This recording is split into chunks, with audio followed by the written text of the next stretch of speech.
Hello guys, आप सब कैसे हो। उम्मीद करते हैं आप सभी लोग अच्छे होंगे।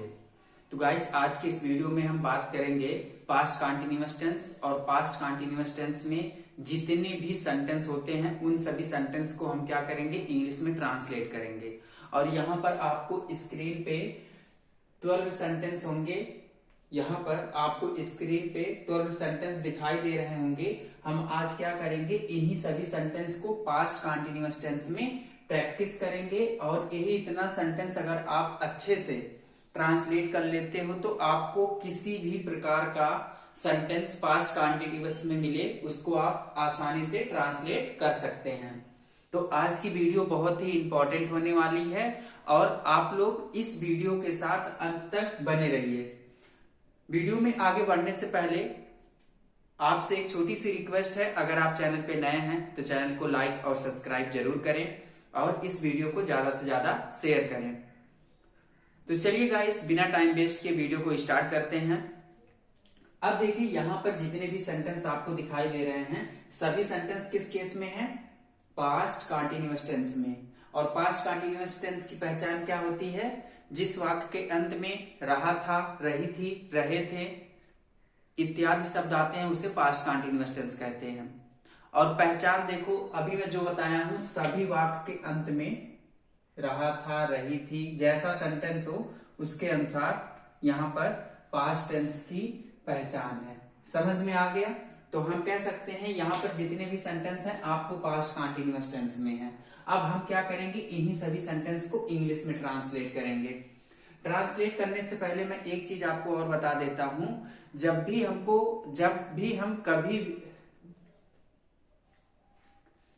कभी भी हमको कोई भी सेंटेंस मिलता है उसको इंग्लिश में ट्रांसलेट करते हैं तो बहुत से स्टूडेंट क्या होते हैं, उनको समझ में नहीं आता कि कहां से हम स्टार्ट करें और पहले हमको क्या लिखना चाहिए, क्या नहीं लिखना चाहिए।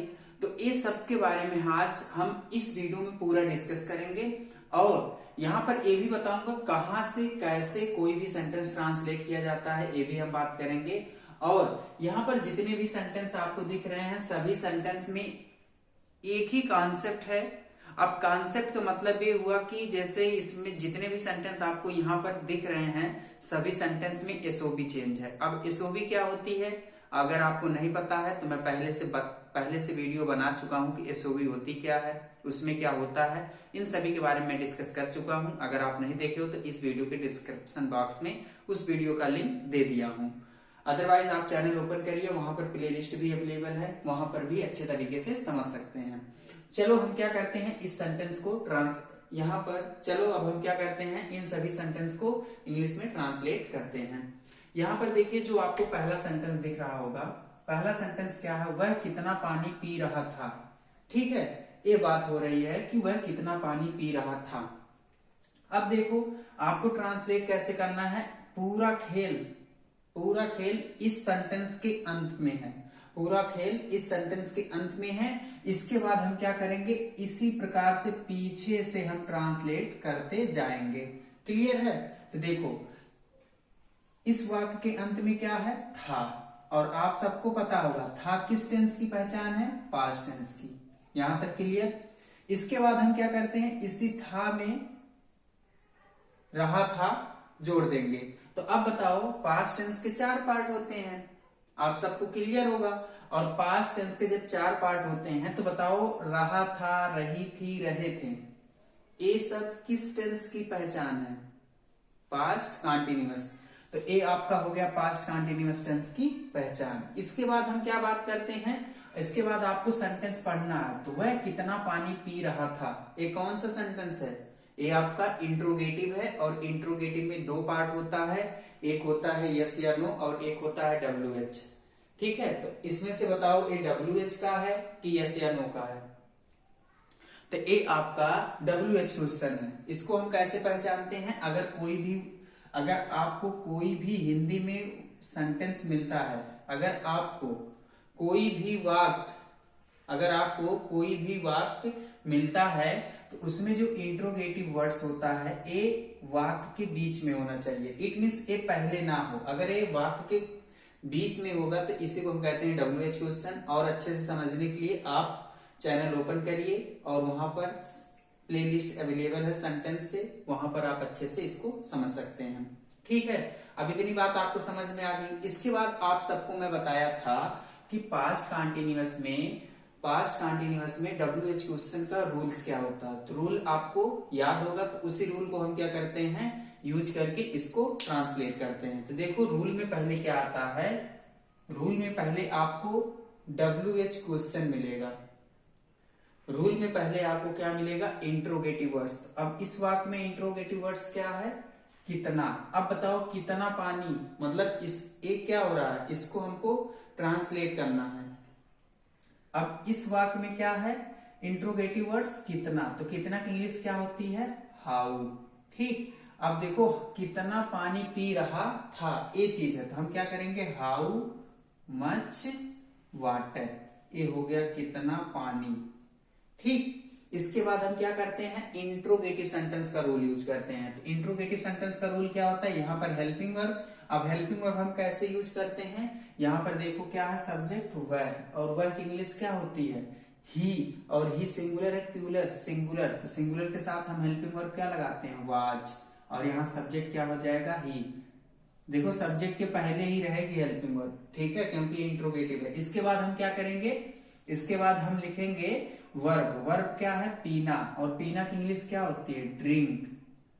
अब बताओ यहां पर रहा था, आपको पास्ट कंटीन्यूअस टेंस में बताया गया था कि जिस भी वाक्य के अंत में अगर रहा था, रही थी, रहे थे, ये सब आ जाए तो हम वहां पर वर्ब की फोर्थ फॉर्म का यूज करते हैं। पास्ट कंटीन्यूअस टेंस में आपको बताया था, पास्ट कंटीन्यूअस टेंस में आपको बताया गया था कि इसमें वर्ब की कौन सी फॉर्म यूज करते हैं, फोर्थ फॉर्म या आईएनजी फॉर्म। तो हम इसमें क्या करते हैं, आईएनजी लगा देते हैं, लास्ट में क्वेश्चन मार्क। ये आपका ट्रांसलेट हो गया, क्लियर।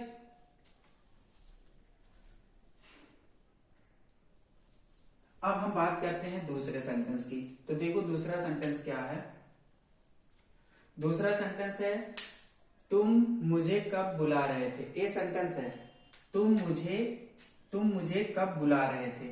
अब देखो ये भी आपका इंट्रोगेटिव है। दूसरा सेंटेंस क्या है, तुम मुझे कब बुला रहे थे। अब इसको हमको ट्रांसलेट करना है, जैसे हम ऊपर वाले ट्रांसलेट किए हैं सेंटेंस को, ऐसे सेम इसको भी ट्रांसलेट करेंगे। यहां पर देखो क्या मिला, थे। अब बताओ थे किसका पहचान है, पास्ट टेंस का, और पास्ट टेंस का पहचान है। इसके बाद हम इसमें ए रहा ऐड कर देते हैं। तो बताओ पास्ट टेंस के 4 पार्ट होते हैं, और उसमें से कौन सा पार्ट है, दूसरा पार्ट है, जिसको हम क्या कहते हैं, पास्ट कंटीन्यूअस। तो ये हो गया पास्ट कंटीन्यूअस टेंस की पहचान, और हम इससे कहेंगे कि ये पास्ट कंटीन्यूअस सेंटेंस का पास्ट कंटीन्यूअस सेंटेंस है। ठीक है, अब देखो इसके बाद एक कौन सा सेंटेंस है, इंट्रोगेटिव। सेम ऊपर वाला जो सेंटेंस है ऐसे सेम है, इंट्रोगेटिव में कौन सा, WH है। कैसे पहचानते हैं, यहां पर देखो आया कब। ठीक है, एक कब आपका क्या है, इंट्रोगेटिव वर्ड्स। जो रूल ऊपर लगा वही रूल इसमें हम लगा के इसको ट्रांसलेट कर लेते हैं। तो यहां पर देखो कब की इंग्लिश क्या होती है, व्हेन। तो हम क्या करते हैं, यहाँ पर व्हेन लिखते हैं, क्लियर। इसके बाद हम क्या करेंगे, इंट्रोगेटिव सेंटेंस का रूल यूज करेंगे। अब देखो इसके बाद इंट्रोगेटिव सेंटेंस का जब हम रूल यूज करते हैं तो यहाँ पर आती है पहले हेल्पिंग वर्ब। तो हेल्पिंग वर्ब हम कैसे लगाएंगे, इस सेंटेंस में देखो क्या है, तुम। ये तुम क्या है, आपका सब्जेक्ट। तो सब्जेक्ट की इंग्लिश क्या होगी, यू। तो हम क्या करते हैं, यहाँ पर यू लिख लेते हैं। अब बताओ यू सिंगुलर है प्लूरल, तो यू आपका प्लूरल है, प्लूरल के साथ हेल्पिंग वर्ब क्या होगी, वर। तो यहाँ पर देखो ये हो गया वर्ब, व्हेन वर यू। इसके बाद क्या होगा, वर्ब। वर्ब क्या है, बुलाना। बुलाना की इंग्लिश क्या होती, काल। अब काल में आईएनजी लगा दो, हो गया काली। किसे बुला रहा है, मुझे। तो ये हो गया मी, और लास्ट में क्वेश्चन मार्क। हम क्या किए, ट्रांसलेट कर लिए, व्हेन वर यू काली मी। ठीक, इसके बाद हम बात करते हैं तीसरे सेंटेंस की। तो देखो एक तीसरा सेंटेंस है। तीसरा सेंटेंस क्या कहता है, ये बच्चे गाली नहीं दे रहे थे। ये आपका सेंटेंस है, ये बच्चे गाली नहीं दे रहे थे। ये भी आपका पास्ट कंटीन्यूअस है। कैसे हमको पता चला, लास्ट में क्या है, रहे थे। ये पास्ट टेंस की पहचान होती है, क्लियर। अब बताओ ये कौन सा सेंटेंस है, ये आपका देखो निगेटिव सेंटेंस है, क्योंकि इसमें नहीं आया है, क्लियर। अब हम क्या करेंगे, पास्ट कंटीन्यूअस टेंस में निगेटिव सेंटेंस का रूल यूज करेंगे। तो उस रूल पे इसको हम क्या करते हैं, ट्रांसलेट कर लेते हैं। अब देखो ए बच्चे, अब बताओ एक इंग्लिश क्या होगी, दीज। ठीक, अब बच्चे की इंग्लिश क्या होगी, किड।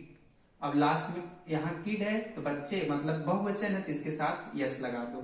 क्लियर। अब इसके बाद हम क्या करेंगे, हेल्पिंग वर्ब लगाएंगे। तो यहाँ पर बताओ ए प्यूलर है, प्यूलर के साथ हेल्पिंग वर्ब क्या लगती है, वाज की वर्ब। तो यहाँ पर हम क्या करेंगे, वर्ब लगाएंगे। क्लियर।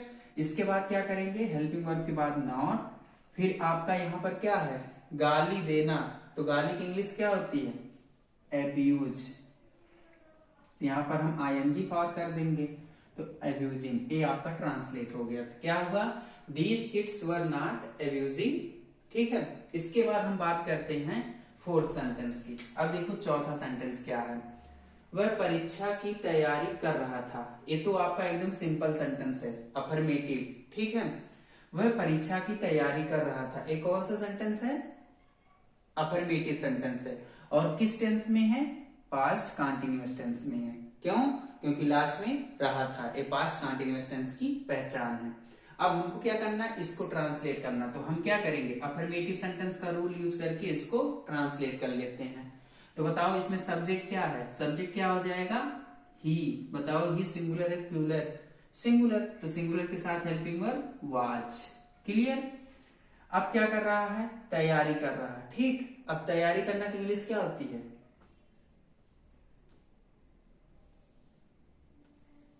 प्रिपेयर। प्रिपेयर में तैयार होना, तो इसमें हम क्या करेंगे, आईएनजी लगा देंगे तो हो जाएगा प्रिपेयरिंग। किसके लिए तैयारी कर रहा है, फॉर द एग्जाम। क्लियर। इसके बाद हम बात करते हैं पांचवें सेंटेंस की। तो देखो पांचवा सेंटेंस क्या है, बच्चे पार्क में नहीं खेल रहे थे। बच्चे पार्क में नहीं खेल रहे थे। तो यहां पर देखो क्या है, एक कौन सा सेंटेंस है, आपका निगेटिव सेंटेंस हुआ। क्लियर। इसके बाद एक किस टेंस में है, पास्ट कंटीन्यूअस में है, क्योंकि ये पास्ट कंटीन्यूअस की पहचान है। तो अब हम क्या करेंगे, पास्ट कंटीन्यूअस टेंस में निगेटिव सेंटेंस का रूल यूज करेंगे। तो चलो उस रूल को यूज करके इसको ट्रांसलेट कर लेते हैं। तो रूल में पहले क्या है, सब्जेक्ट। सब्जेक्ट क्या है यहाँ पर, किड्स, मतलब बच्चे। अब हम क्या करेंगे, हेल्पिंग वर्ब लगाएंगे। तो हेल्पिंग वर्ब क्या लगेगी इसके साथ, वर्ब। क्यों लगेगी, क्योंकि ये प्लूरल है। इसके बाद हम क्या करेंगे, नॉट। ठीक। अब इसके बाद वर्ब क्या है, खेलना। खेलना की इंग्लिश क्या होती है, प्ले। और प्ले में आईएनजी लगा दीजिए, प्लेइंग। कहाँ खेल रहे हैं, इन द पार्क। क्लियर।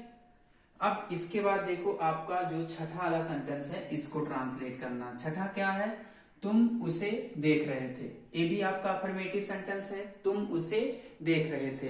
अब हम क्या करेंगे इसमें अफर्मेटिव सेंटेंस का रूल यूज करेंगे। और एक कौन सा टेंस है, पास्ट कंटीन्यूअस है। और एक पास्ट कंटीन्यूअस टेंस की पहचान होती है। तो चलो इसको भी ट्रांसलेट कर लेते हैं। अब यहां पर देखो सब्जेक्ट क्या है, यू। और यू के साथ हेल्पिंग वर्ब क्या होती है, वर्ब, क्योंकि ये प्लूरल होता है। अब देखना की इंग्लिश क्या होती है, लुकिंग। किसे देख रहा है, उसे की इंग्लिश हर। ठीक है, ये आपका हो गया ट्रांसलेट। तो यहां तक आपको अच्छे से समझ में आ गया होगा। इसके बाद हम बात करते हैं सेवंथ सेंटेंस की। तो देखो इस सातवां सेंटेंस क्या है, क्या वह घर बना रहा था। ये सेंटेंस है, क्या वह घर बना रहा था। पहले ये बताओ एक कौन सा टेंस है, पास्ट कंटीन्यूअस टेंस में है। कैसे पता चला, लास्ट में रहा था। क्लियर। अब इसके बाद बताओ एक कौन सा सेंटेंस है, इसके बाद बताओ एक कौन सा सेंटेंस है, इंट्रोगेटिव है।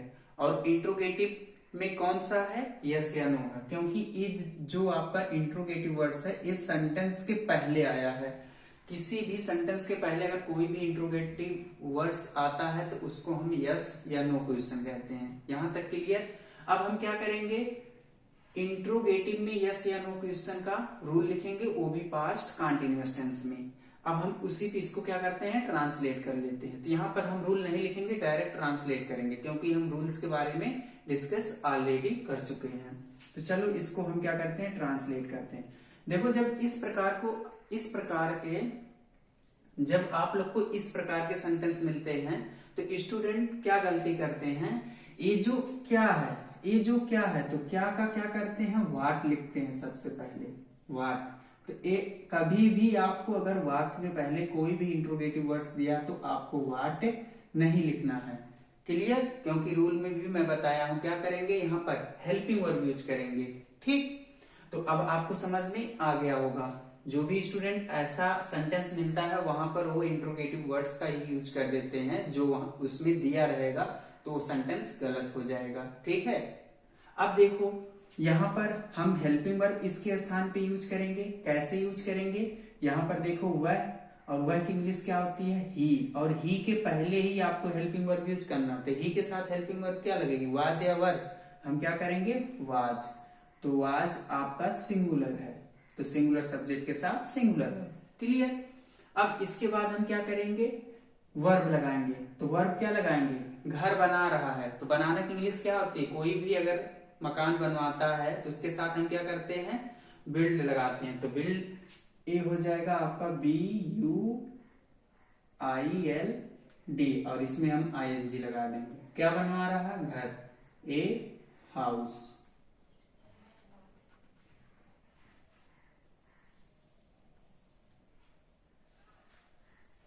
क्लियर?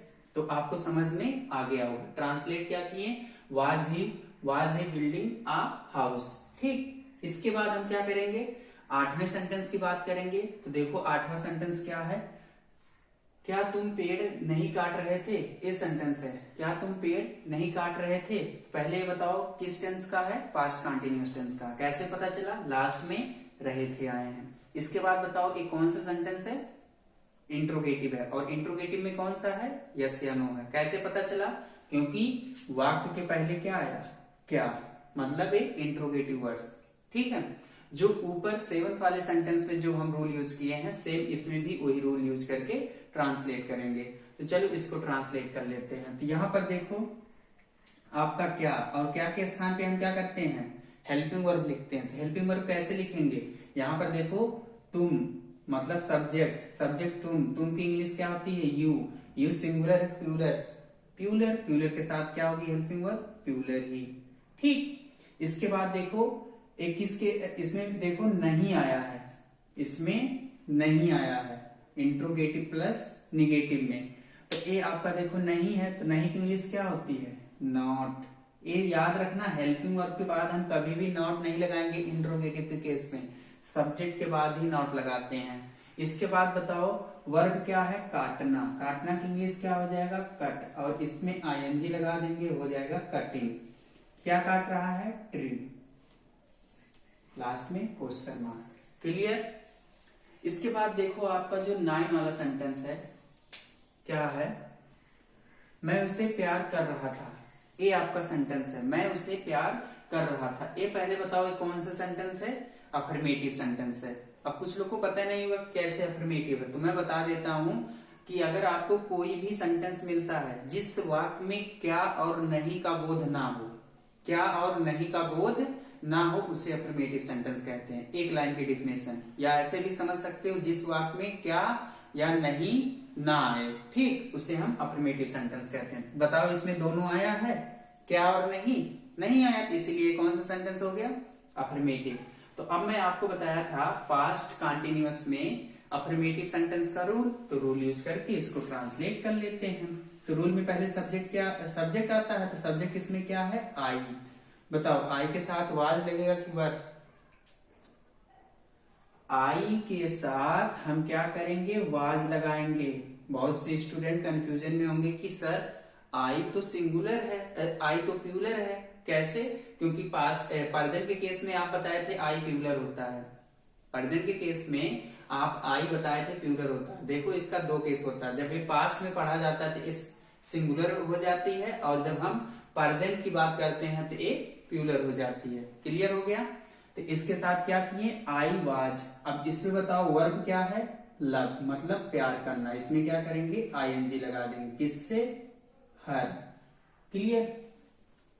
इसके बाद हम बात करते हैं 10वें सेंटेंस की। तो 10वां सेंटेंस आपको होमवर्क में रहेगा कि तुम्हें खाना कौन खिला रहा था। ये सेंटेंस आपको कमेंट बॉक्स में बताना है, ठीक है।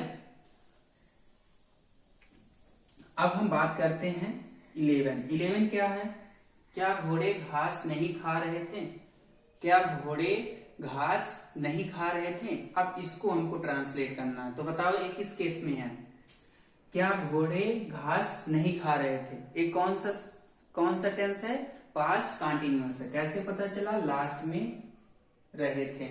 ठीक। अब इसमें देखो दो चीज दिया है, क्या भी आया है और नहीं भी आया है। दो केस, ये हो जाएगा इंट्रोगेटिव प्लस नेगेटिव। और किस केस में है? यस या नो में। तो चलो इसको भी हम ट्रांसलेट कर लेते हैं। अब देखो घोड़े, तो यहाँ पर एक घोड़े की बात नहीं हो रही है, बहुत से घोड़े की बात हो रही थी। यहाँ पर क्या हो जाएंगे? हॉर्सेस।